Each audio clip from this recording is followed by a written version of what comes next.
Esta semana, Pedro Mexia declara-se cosmopolita, depois de ter tentado perceber os resultados das eleições em Itália. João Miguel Tavares confessa-se, com os olhos postos em Lamego, democrata cristão, conservador liberal. E Ricardo Araújo Pereira sente-se branco. Está reunido o Governo de Sombra.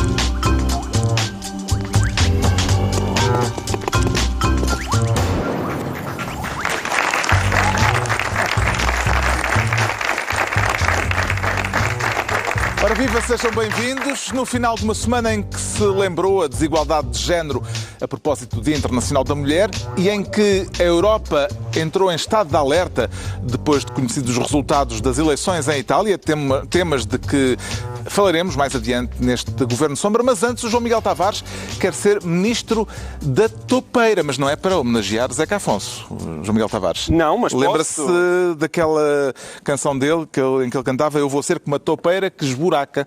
Lembro-me, e muito bem, que em termos de gostos musicais eu sou o orgulho do Bloco de Esquerda. Eu, sim, tenho todo o cancioneiro da música popular. Se calhar até se adequava aqui, eu sou como a toupeira que esburaca. Sim, exatamente, que esburaca. A toupeira que saiu do buraco esta semana vem de vermelho. Vem.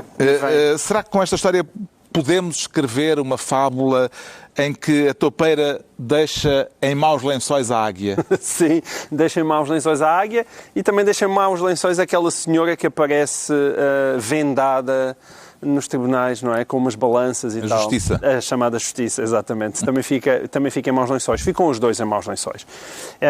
E este tema é importante. Nós, infelizmente, em Portugal, temos aquela mania de cada vez que falamos de futebol, sentimos a obrigação de dizer antes eu sou do Benfica, eu sou sócio do Benfica número não sei quanto, e nós aqui realmente somos todos do Benfica, mas provavelmente temos que começar a perder esse hábito, é a minha tese, temos que começar a perder esse hábito, porque da mesma maneira quando foi o caso Bruno Carvalho andou para aí a dizer ao mundo o que é que os sportinguistas deviam ou não ver na televisão, eu achei que aquilo superava muito uma questão futebolística.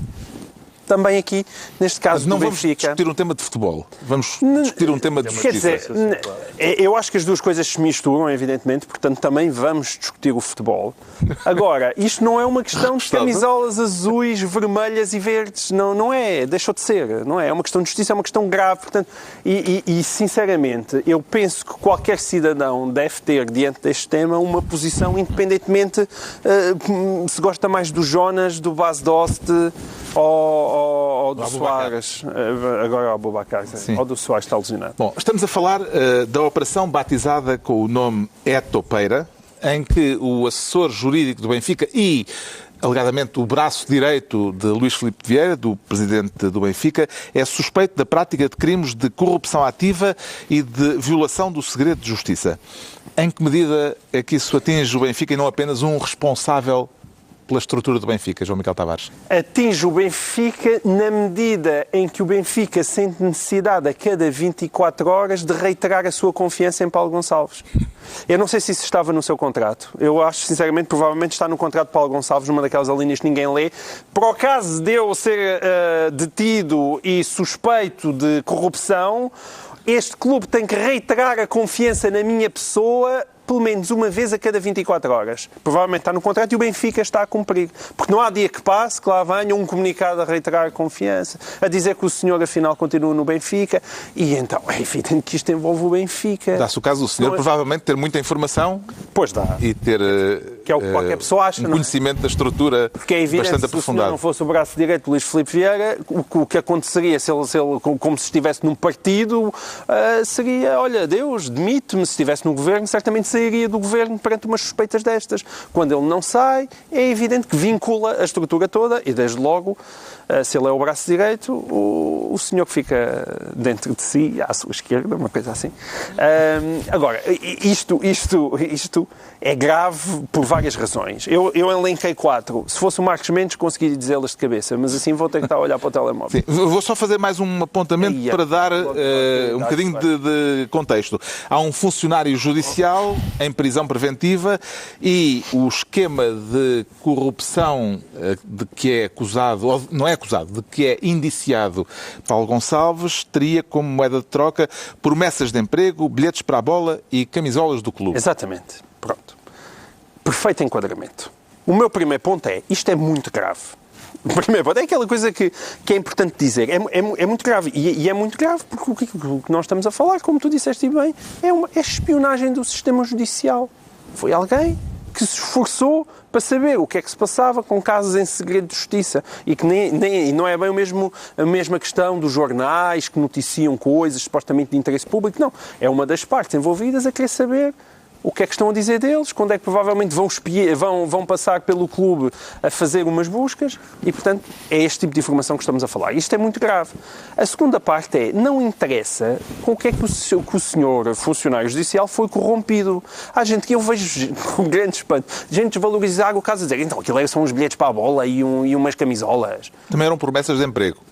E promessas de emprego, mas não interessa o que é que seja. O senhor pode até ser um grande fanático do Benfica e está a fazer aquilo por amor à Águia Vitória, por qual está apaixonado e quer ficar com as suas penas. Não interessa. Não interessa. Viste como eu consegui meter bestialismo no meio das... Eu reparei, mas fazia falta. Fazia. Eu estive a ouvir os debates todos esta semana. E ninguém abordou isto desta vez. Ninguém meteu bestialismo. É por isso que as pessoas têm que sintonizar o Governo de Sombra. Claro. Já ninguém sintoniza, mas enfim, carregar no botão. E, portanto, eu já fiz o ponto 1 e o ponto 2. Ponto 3 é... Olá, queremos ouvir o Ricardo. Exato. Opa. Isso é o que vocês querem. Mas ele vai-se fazer esperar. Não interessa se os outros clubes têm para troca ou não. Que também é um outro argumento espantoso. Que é, mas e no tempo em que o Pinto da Costa fazia aquilo? É evidente que todos os clubes têm cromos para trocar. E todos eu não tenho nenhuma espécie de expectativa sobre a seriedade do futebol português. Acho que aquilo vai tudo aí. Ok? Mas o que se passa é que neste caso foi o Benfica. E agora estamos a tratar deste caso. Estamos a tratar deste caso. Exato. E foi o Benfica que foi apanhado. Olha, se alguém do Benfica conseguir também apanhar os outros e divulgar uns mails, impecável. Divulguem tudo. Mas agora, neste caso, é o Benfica. Não se desculpem por isto e mais as imagens do Kleber, que tinha umas notas num carro, que afinal até eram de 2015, e realmente o Porto fez uma transferência para o Estoril no intervalo. Não quer saber. Isto é uma coisa grave, independentemente de ser do Porto, do Benfica ou do Sporting. E, finalmente, não faz, que é uma coisa, para voltar só à história dos comunicados, em que o Benfica diz que Paulo Gonçalves irá demonstrar a licitude da sua...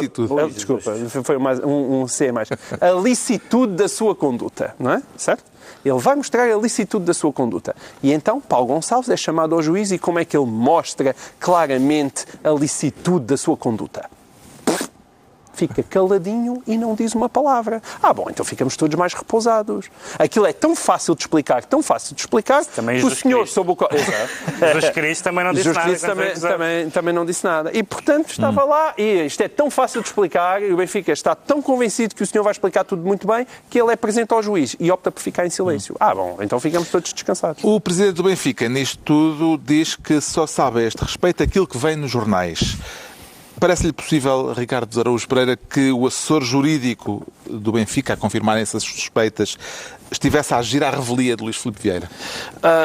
Vai falar o sócio número 12.049, que é fundador... Ele disse que não era para fazer isso. Mas eu quero fazer, porque eu não falo em nome de ninguém. Falo só em nome do sócio número 12.049, que ajudou a fundar este estádio. Tem o nome lá naquele coisinho que está ao lado da estátua de Eusébio. Então não compres a minha tese. Vai falar o cidadão Ricardo Araújo Pereira. Está bem, mas além disso, antes Doutor, disso... pode responder à minha pergunta, por favor. Antes de ser cidadão é o sócio número 12.049.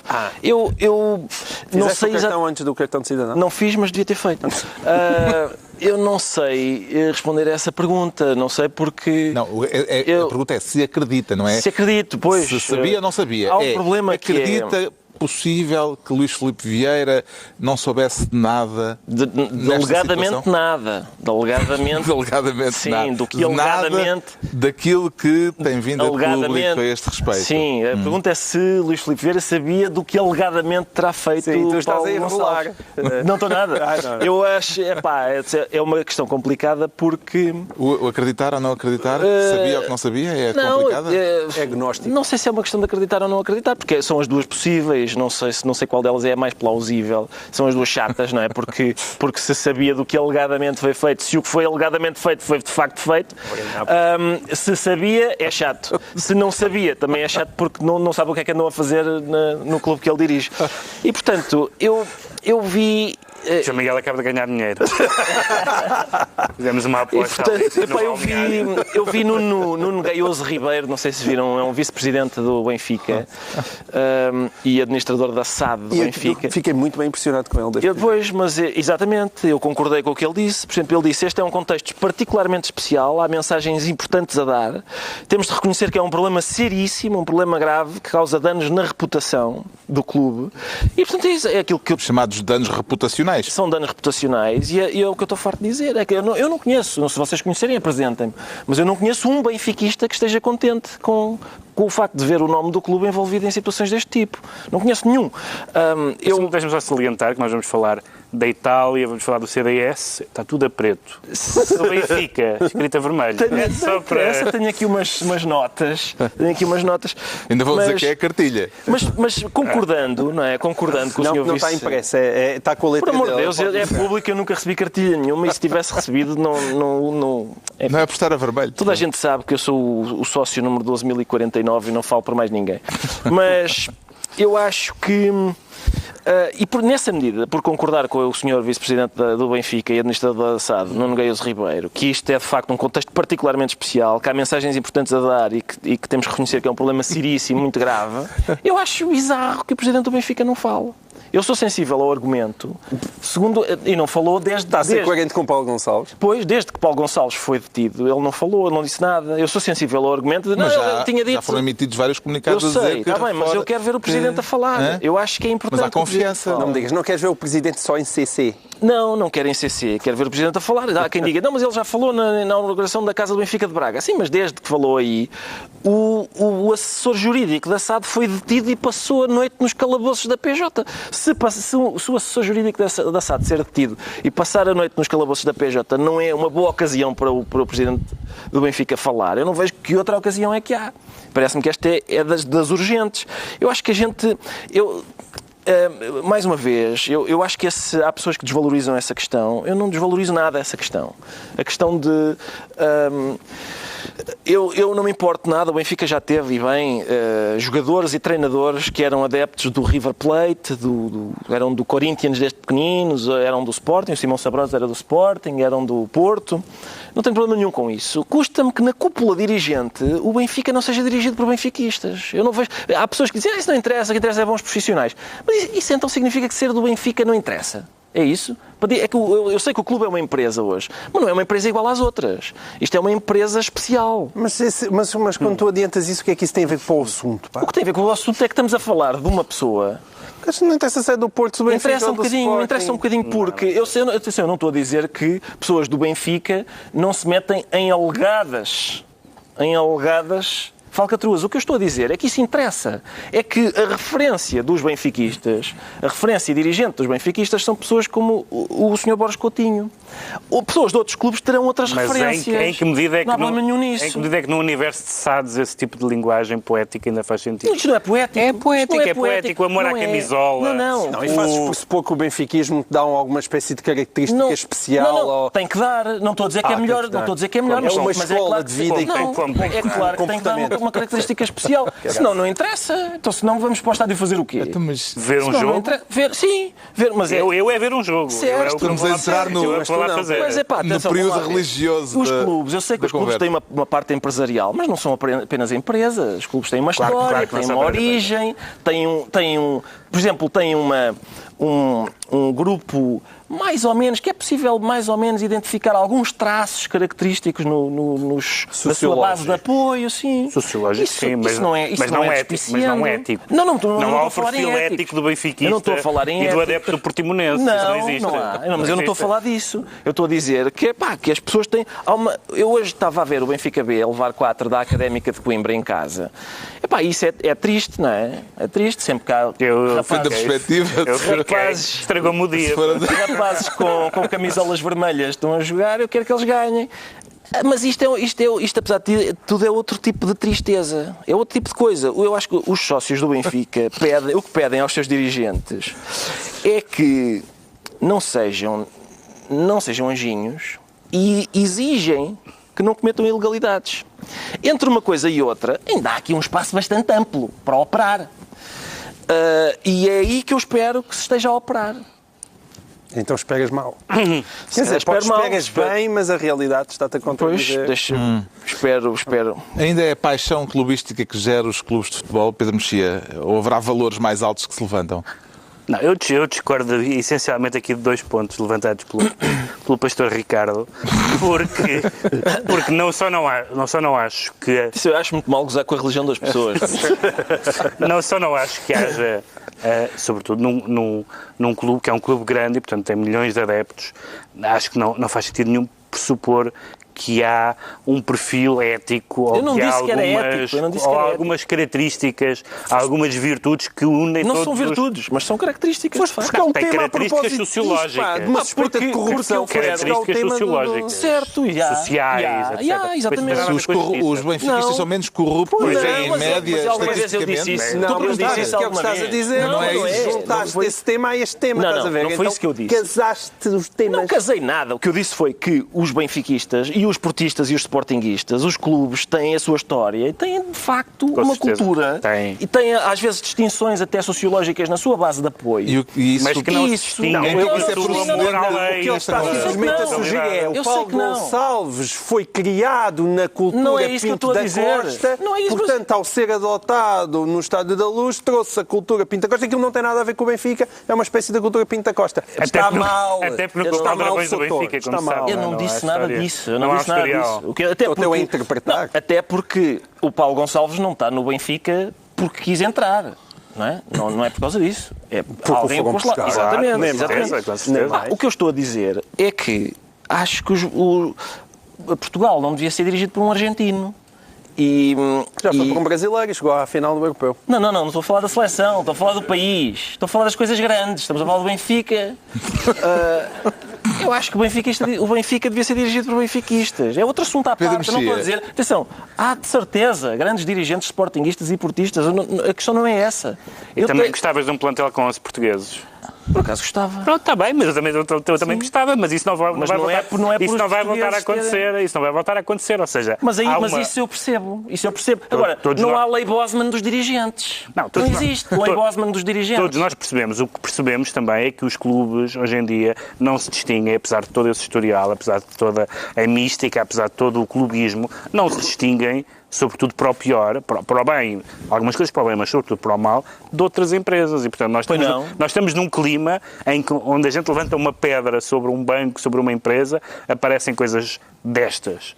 Não necessariamente destas, mas coisas à margem da lei. E, portanto, se os clubes cada vez mais são empresas, ao ponto, de facto, eu concordo com o que tu dizes em teoria, ou seja, em teoria, eu também acho que os funcionários com altas responsabilidades num clube, claro, há tudo a ganhar que sejam do próprio clube. Sim. Só que na lógica empresarial já não é essa lógica que manda. Mas o que eu digo é que os clubes não são apenas empresas. E, portanto, a lógica empresarial não devia imperar sozinha. Mas diz isso aos dirigentes dos clubes, que muitas vezes esquecem disso. Ainda bem que os clubes, em boa parte, são empresas, que provavelmente ainda é o que vai mantendo ali alguma dignidade e alguma transparência na obrigação de... Estou a dizer que mudou. Não podes ter o tipo de discussão sobre amor à camisola. são eticamente superiores às associações. Não, mas obriga os mercados de valores, obriga alguma transparência nas contas. Qual é o grau de gravidade desta situação, Ricardo Araújo Pereira? Aquela que está a passar ao Benfica.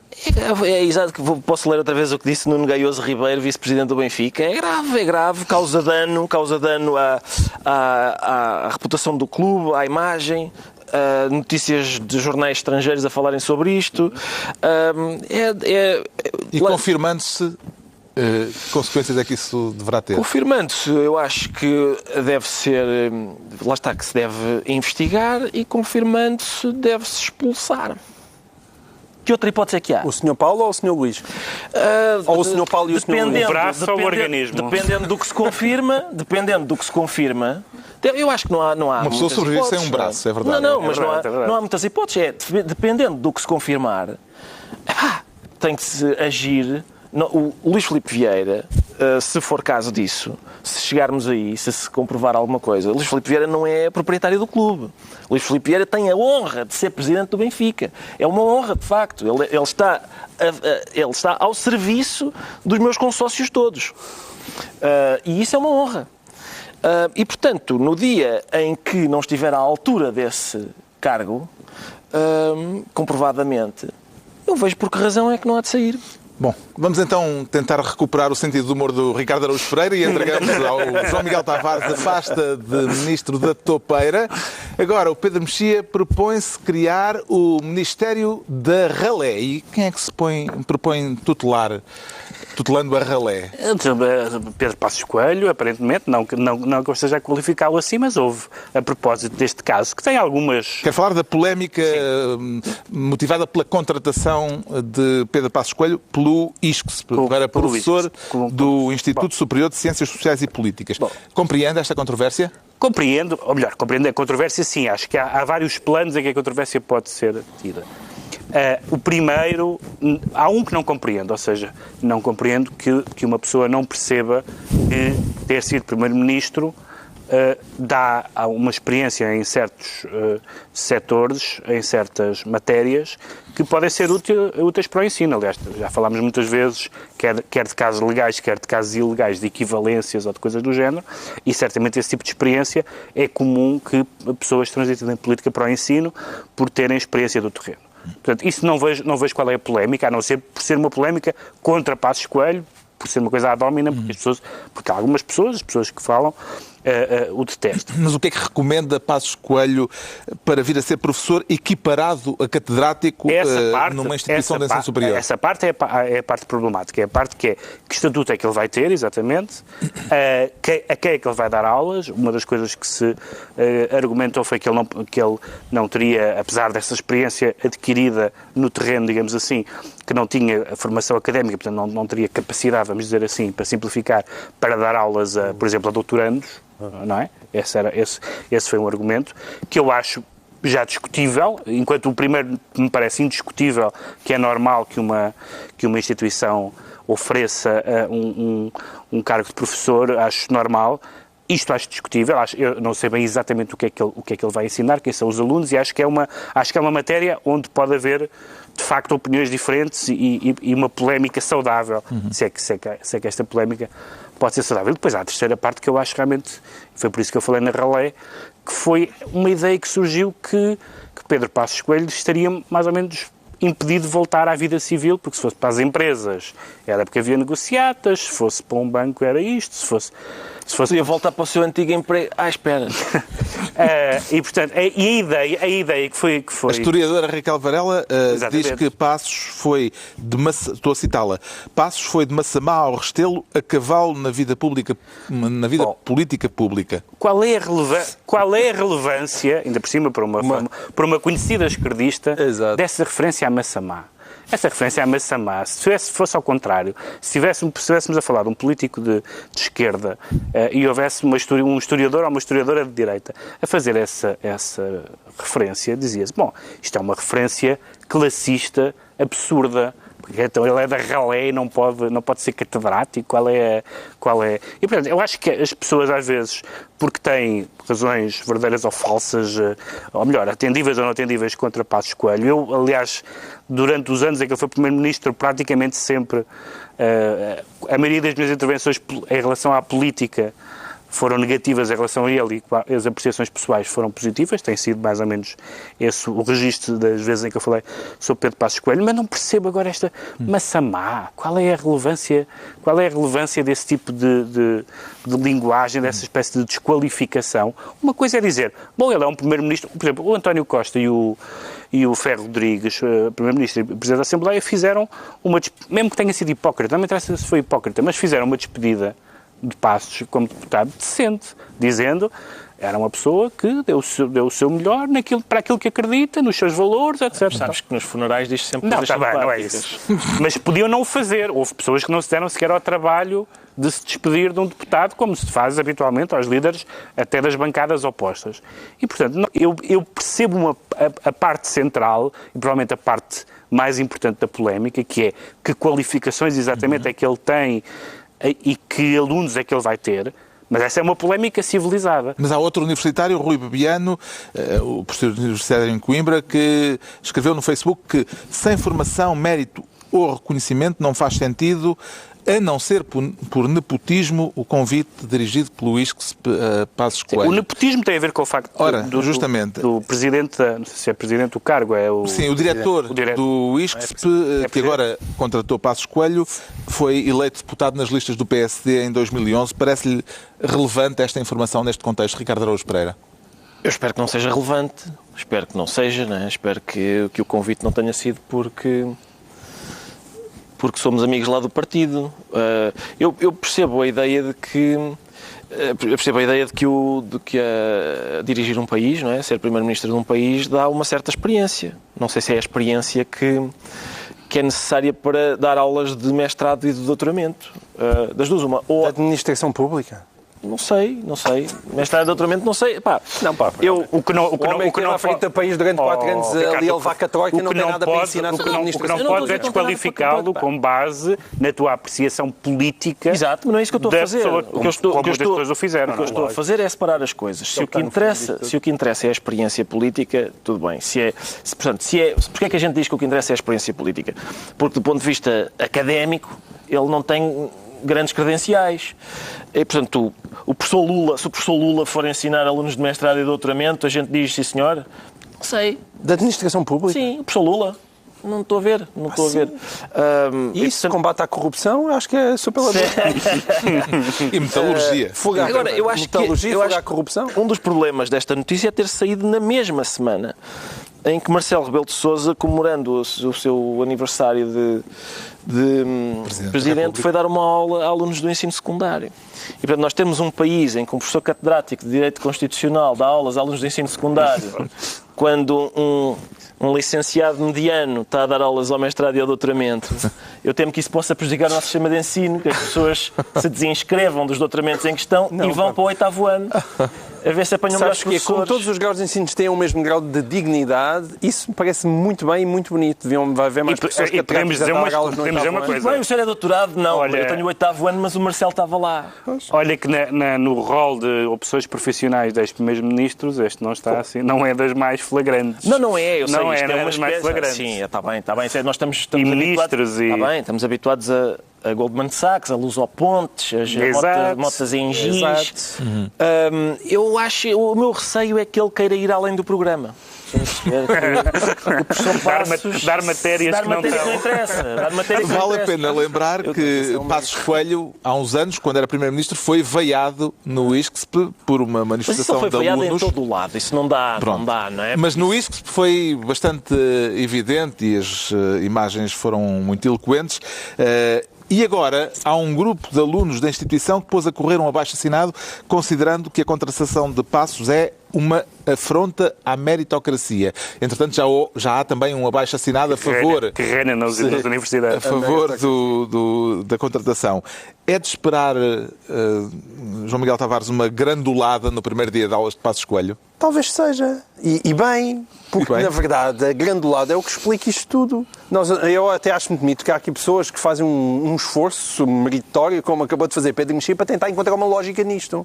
A lógica deste caso é uma gente que odeia Pedro Passos Coelho, o político. Não tem nada a ver com o Mas há algumas questões relevantes no meio da esforçares muito. Não há argumentos atendíveis. Sim, tu podes dizer que era preferível que ele não tivesse ido para um sítio dirigido por um antigo deputado. Podes levantar essa questão ou tudo o resto. Mas a questão... Não podes fingir que estás a discutir coisas sérias e depois falares em Massamá, não é? Isso estraga-te o argumento. Mas isto começa com um post no Facebook de Rui Bebiano, não é? Que todos nós sabemos quais são as opiniões dele, porque ele as publica bastamente, habitual colaborador da Esquerda Net. A seguir vem Raquel Varela, que todos nós conhecemos quais são as suas opiniões políticas. É por acaso? Não é por acaso. É gente que odeia Passos Coelho e tudo o que ele fez ao longo dos últimos 4 anos e que, por simplesmente, não o quer na academia. É tão simples quanto isso, não há nenhuma outra justificação. É puro ódio àquela pessoa e àquilo que ele fez durante os 4 anos, que, no meu entender, foi um esforço muito meritório e, no entender destas pessoas, foi o demo à solta na pátria. Ele sim. O Pedro Mexia fica então ministro da Ralé. Agora é a altura do Ricardo Araújo Pereira se tornar ministro do fosso. E de que fosso é que quer tratar, Ricardo Araújo Pereira? Quer tratar do fosso entre homens e mulheres, que mais uma vez esta semana, por ter calhado esta semana o Dia Internacional da Mulher, foi referido novamente. Quer falar das desvantagens que ainda existem à partida por se nascer com um pipi e não com uma pilinha. Exatamente. Com um pipi em vez de uma pilinha. E essas desvantagens estão em cima da mesa há muitos anos. Nós conhecemos-las todas. Ficou a saber-se esta semana, no entanto, que aumentaram, esta semana assinalou-se o Dia Internacional da Mulher, houve um estudo europeu que foi publicado e que diz que Portugal é o país da Europa em que a desigualdade nos salários entre homens e mulheres mais se agravou entre 2011 e 2016. Sim. E, portanto, é uma espécie de Dia da Marmota, não é? Em que isto acontece periodicamente, anualmente. Nós vivemos uma cerimónia a 8 de março, que é os floristas têm um grande dia. Algumas marcas que usam a luta pela igualdade, como aquelas outras vendem a cara do Xé nas t-shirts, fazem um brilharete com anúncios que fazem as pessoas dizerem "Oh, tão fofo". Algumas são marcas de tecnologia, que é precisamente uma das áreas em que as mulheres estão menos presentes e são menos bem tratadas. Depois, jornais publicam vários textos sobre o facto de só daqui a 240 anos é que os salários entre homens e mulheres serão iguais. O Governo continua a ter 15 ministros e 3 ministras e para o ano encontramos-nos aqui dia 8 e já só faltam 239 anos para os salários serem iguais. Em princípio é isto. Mas em Espanha, o Dia Internacional da Mulher ficou marcado este ano por uma greve feminista e feminina a que terão aderido mais de 5 milhões de mulheres. Como é que viu o pedido das organizadoras para que os homens se abstivessem de aderir à greve, ao protesto? Quer dizer, eu acho compreensível por um lado. Por outro, eu acho que elas diziam que era a forma de se tornar saliente e evidente a falta que as mulheres fazem. Que as mulheres fazem. E isso é, de facto, bem pensado. Mas as Embora centrais... seja um raciocínio binário. É um raciocínio binário, logo aí. Mas há outra coisa, que é as centrais sindicais deram uma sugestão que me parecia... Há aqui muito mansplaining. Se calhar há mansplaining, lamento. Mas, aliás, centrais... acho uma vergonha nós estamos a falar nisto num painel com 4 homens. Se calhar o melhor então é falarmos sobre whisky. Eu acho que 2 de nós deviam ir à Suíça fazer uma operação. Está bem, eu voto em ti. E tu devias dar o exemplo. Eu voto em ti. Não, vai tu. Então acho que está bem escolhido. Não, obrigado. A questão é, as centrais sindicais espanholas deram uma sugestão que me parecia boa, que era, não prejudicava essa ideia de que o que interessa é medir a falta objetivamente que as mulheres fazem, que era os homens durante 2 horas, em períodos bem definidos, fariam greve também. E isso é uma ideia importante por 2 razões. Primeiro, porque eu acho que é importante não perder de vista que não há feminismo, há feminismos. Há mais do que um. E que nenhum feminista é proprietário do feminismo. Há vários tipos de feminismo. Segundo, a ideia ainda mais importante de que o feminismo não é uma coisa exclusiva. Não exclui os homens. O feminismo não é uma coisa de mulheres, é uma coisa de pessoas decentes. E, portanto, a ideia de que os homens poderiam participar nessa greve parece-me boa e importante, tal como as centrais sindicais disseram. Assim como aquela t-shirt que diz mexeu com uma, mexeu com todas, eu acho que devia dizer mexeu com uma, mexeu com todos. Todos e todas. Bom, lá está. E todos. Depende do nosso entendimento do que é gramática, mas sim. Pegando nisto, João Miguel Tavares aceitaria ser definido como feminista? Sim, quer dizer, depende do feminismo, não é? Porque eu aí concordo com o Ricardo Araújo Pereira. Primeiro define o feminismo de que tu estás a falar e depois eu te direi se sou ou não feminista, como é evidente. Há também um aspecto... É evidente sim, que um feminismo que diz que as mulheres ainda hoje são discriminadas e que pugna pela igualdade de oportunidades, sim. Um feminismo que acha que deve haver um esmagamento ao ponto de hoje em dia acabemos todos a ser todos, em vez de todos e todas, isso não. Gosto muito de mulheres e gosto muito de homens e acho giro que eles não se identifiquem uns com os outros. Isso também tem uma designação. Em princípio temos promo. Sim. Acho que temos promo. Temos. Há também um aspecto simbólico curioso que ficámos a conhecer esta semana, o de que as ruas, os nomes das ruas em Portugal têm apenas 15% de nomes de personalidades femininas. Certo. Concluído aqui alguma coisa, João Miguel Tavares? Conclui que as mulheres têm estado afastadas da vida pública durante séculos, não é? E houve mais reis do que rainhas, não é? Houve mais descobridores do que descobridoras e por aí fora. Houve mais escritores do que escritoras, mesmo na área da cultura, onde isso é evidente. E, portanto, como aquilo que se atribui às ruas geralmente são personalidades de grande relevância na pátria, é evidente que tem sido ao longo dos séculos mais um trabalho de homem do que mulheres. Não há aí espanto nenhum. Não, por amor de Deus, não comecem a tirar as placas todas agora só para ver as placas ficarem 50-50. Não. Isto com o tempo há de ir lá, daqui a 240 anos. Isso só para os salários. Só para os salários. Para a toponímia devem ser 500. Sim. Em que medida, Pedro Mexia, é que a igualdade de género deve ser fomentada por políticas públicas?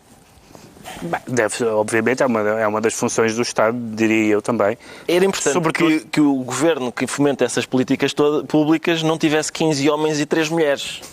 Era engraçado, não é? Dava o exemplo. Sobretudo em área, enfim, todas as áreas, desde daquela que se chama a sensibilização, à fiscalização, até à punição, porque há muitas áreas, há áreas de fronteira e há áreas que nós não sabemos, ou melhor, que sabemos que as mulheres são discriminadas, mas que nós podemos discutir exatamente o que é que se passa ali, como é que isso se resolve.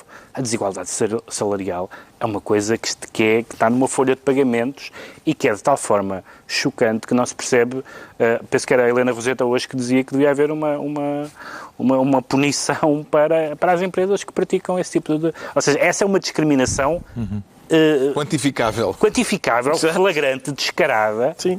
E que, portanto, aí o Estado tem toda a legitimidade, porque quer dizer, o princípio da igualdade é um princípio constitucional, tem toda a legitimidade para agir. E depois há outras áreas que são evidentemente mais complicadas, que são áreas de fronteira, o que não quer dizer que não sejam importantes. Mas nesta, visto que se falou muito também dessa questão salarial, parece-me que seria uma prioridade absoluta. O Ricardo Araújo Pereira fica assim Ministro do Fosso e estão entregues as pastas ministeriais por esta semana. Recordo que quem quiser vir assistir a um dos próximos programas pode inscrever-se para isso no site da TVI. Aproveito para agradecer ao público que está connosco esta noite. O João Miguel Tavares agora declara-se democrata, cristão, conservador, liberal. Tudo ligado por hífenes. Não estará a precisar de se inscrever numas aulas do professor Passos no ISCS, Não, Miguel Tavares? Ele é Economia e Administração Pública, não é? Sim, mas uma revisão de conceitos provavelmente também conseguiria fazê-la com ele. A justiça lhe seja feita que ele, não tanto assim na sua prática, mas pelo menos no seu discurso, foi um dos líderes do PSD mais ideologicamente claros, mas entretanto foi corrido, veio Rio e já tratou de baralhar tudo outra vez. Isto é a propósito do Congresso do CDS, que está a acontecer em Lamego. Essa amálgama de democracia cristã, conservadorismo, liberalismo, parece-lhe que no caso do CDS é defeito ou feitio?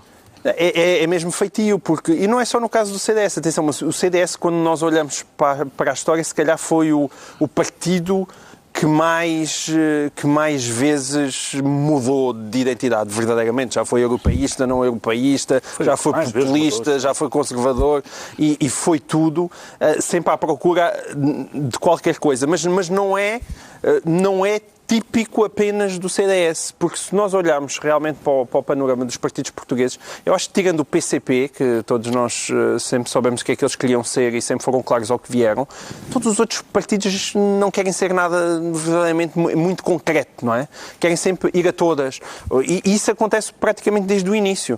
O PSD no início... Por razões diferentes. Por razões diferentes, com certeza. Uns por razões eleitorais e os pequenos porque realmente são um saco de gado. Não, e no início logo quase por razões... É verdade. Sim, mas exemplo, no início o Bloco alberga tradições políticas que se andaram a matar alegremente ao longo do século XX. E o próprio processo revolucionário e o próprio PREC, que no início levou a que o PSD tivesse que andar realmente a dizer que era muito de esquerda, que era um partido de esquerda, e que o CDS tivesse andado a dizer que era um partido de centro. Não é? Portanto, nós, depois do arranque da democracia, a direita, teoricamente, não estava minimamente representada na Assembleia.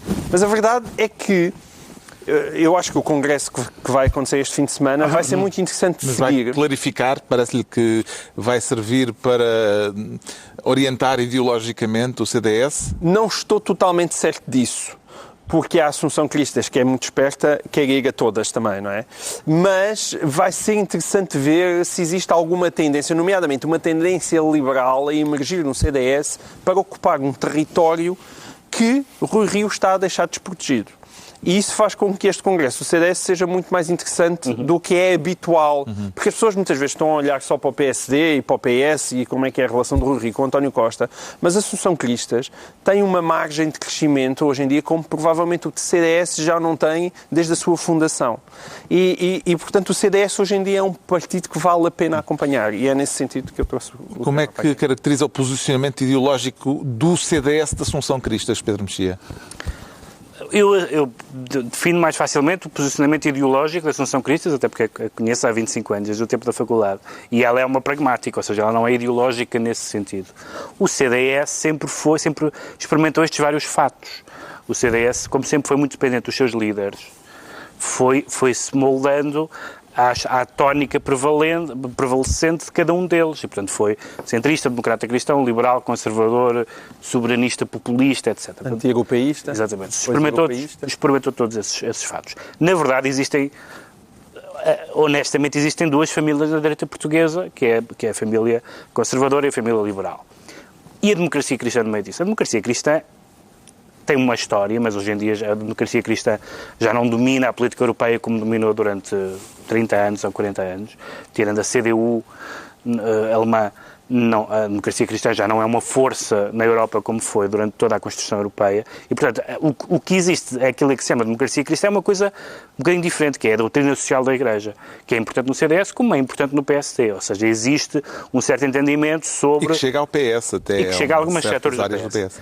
Um certo entendimento sobre o mundo do trabalho, sobre o lucro, sobre o bem comum, etc. E eu acho que isso se mantém, apesar de tudo, até do ponto de vista sociológico. Agora, o CDS, neste momento, na verdade, esses fatos foram sempre tentados, esses fatos ideológicos, foram sempre tentados para tentar em perda, não é? Conquistar, em perda, ou pelo menos para tentar encontrar um nicho. Neste momento, o CDS... que acha, eu acho com um otimismo exagerado, que pode replicar em termos nacionais o que aconteceu em Lisboa, o que não vai acontecer ao mesmo nível, como é óbvio, mas sabe que há uma margem de crescimento. Sabe que há uma margem de crescimento por duas razões. Por um lado, porque o voto útil deixou de fazer sentido, com esta nova lógica de que cada um vota no seu partido preferido e depois eles se entendem na Assembleia da República. Isso não acontecia. Todos os líderes do CDS e deputados e dirigentes diziam que, as pessoas na rua diziam: eu gosto muito de vocês, mas vocês não vão ganhar. E, portanto, ela pode beneficiar disso e dizer: aqui podem votar todos os não-socialistas, conservadores, liberais, etc. E depois há uma coisa importante, e essa sim vai ser muito interessante assistir, não apenas no Congresso, mas nos próximos anos, que é, neste momento há uma mudança geracional, que não é só geracional, ou seja, não há nenhum mérito em ser novo, mas na mudança geracional está a fazer com que alguns dirigentes do CDS, porque são de outra geração, tenham valores, em algumas áreas, comportamentais e não só, e também às vezes na economia, que não são exatamente as clássicas no CDS. E vemos cada vez mais dirigentes do CDS, nas matérias dos costumes ou até na relação com o Estado, a não terem as posições que são as posições tradicionais das pessoas de direita, que é um Estado forte e uns costumes, enfim, à moda antiga. E isso está a mudar porque as pessoas estão a mudar, o próprio eleitorado está a mudar e o CDS sabe um bocadinho que tem que tirar o seu...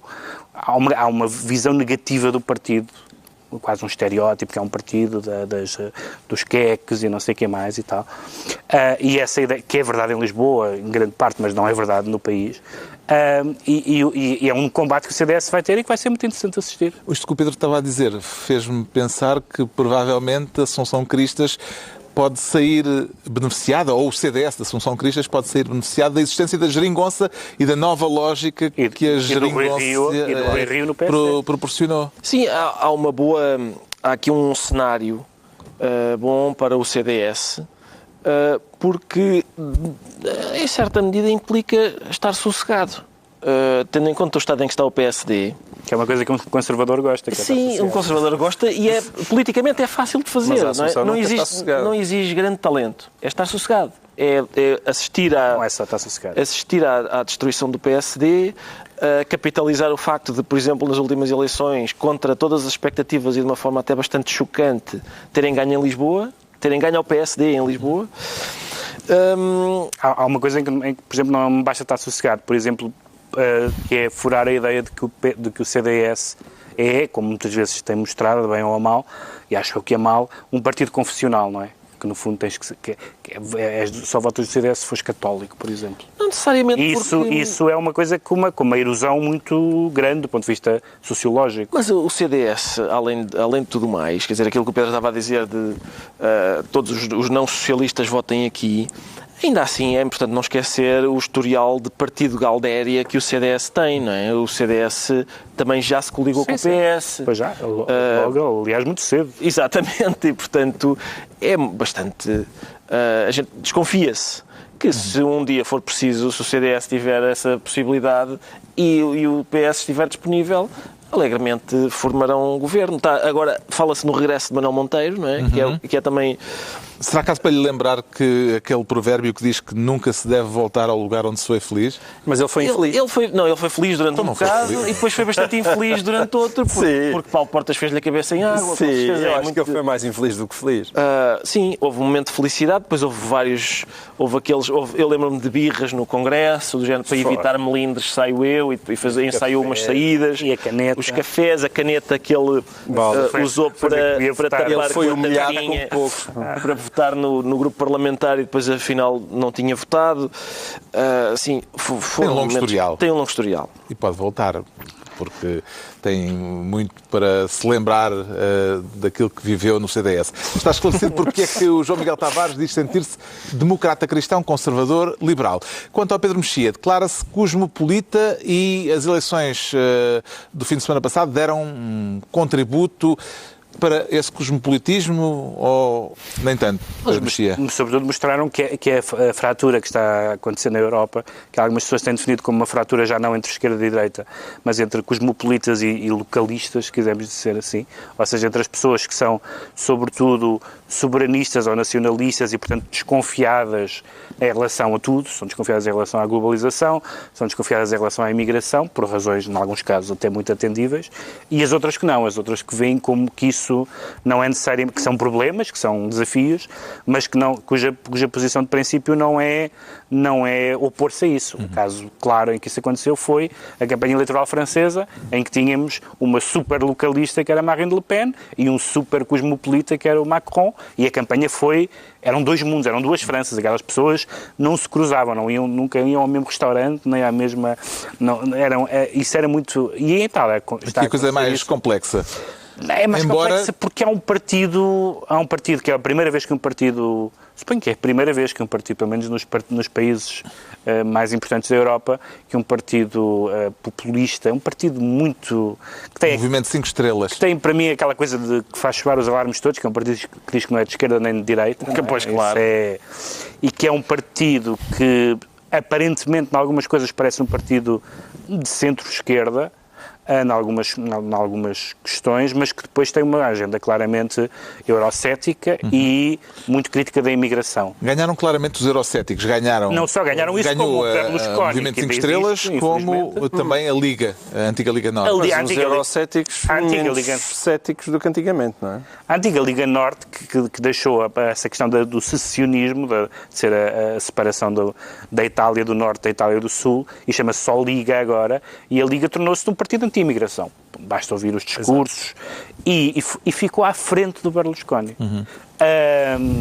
Coisa que ninguém esperava, porque o Berlusconi ligava a coligação. E, portanto, neste momento, há uma hipótese de haver um governo entre a Liga e os 5 Estrelas, portanto, um partido populista. Embora os 5 Estrelas tenha dito que não faria coligações. Ambos disseram, sim, mas do ponto de vista da contabilidade eleitoral, tem que ser... Ou isso só novas eleições. Tem que passar por aí, ou então novas eleições. Mas as novas eleições provavelmente vão reforçar os que ganharam e... Sim, creio que há também a possibilidade de uma maioria com o PD, com o Partido de Centro-Esquerda, o Partido Democrático... Mas o PD com os 5 Estrelas? Com os 5 Estrelas. Mas formam maioria. Mas tem havido... Quer dizer, o Renzi demitiu-se de líder do PD, portanto, não sabemos até que ponto. Mas uma coisa que tem acontecido, outro dia vinha um gráfico incrível sobre as quedas dos partidos socialistas nos últimos 15 anos e estão a caminhar para a extinção. O Partido Socialista Francês vendeu a sede.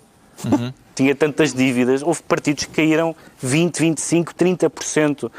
Neste momento, se nós quiséssemos fazer um congresso de pessoas de centro-direita, de centro-esquerda em Portugal, eu conhecia algumas, o nosso público chegava. Há 27 pessoas de centro-esquerda em Portugal, neste momento. O centro-esquerda... Números por data. O centro-esquerda desapareceu. O PS português tem mais votos do que os outros partidos socialistas europeus todos juntos. Exatamente. E eles argumentam que é porque virou à esquerda, justamente. Alguém quer fazer uma anotação breve à Itália? Porque temos que passar... Eu acho mal. Temos que seguir em frente. Então seguimos em frente. E fica lavrado o protesto. Já sabemos porque é que o Pedro Mexia... Mas também podemos voltar a falar de casos de corrupção. Não, tudo bem. Pronto, ficámos a saber porque é que o Pedro Mexia se diz cosmopolita. Vamos agora tentar perceber porque é que o Ricardo Araújo Pereira faz questão de se afirmar branco, com entusiasmo ou com preocupação, Ricardo Araújo Pereira? Eu diria com alguma preocupação. Consta que neste aspecto há uma linha que... Há uma linha.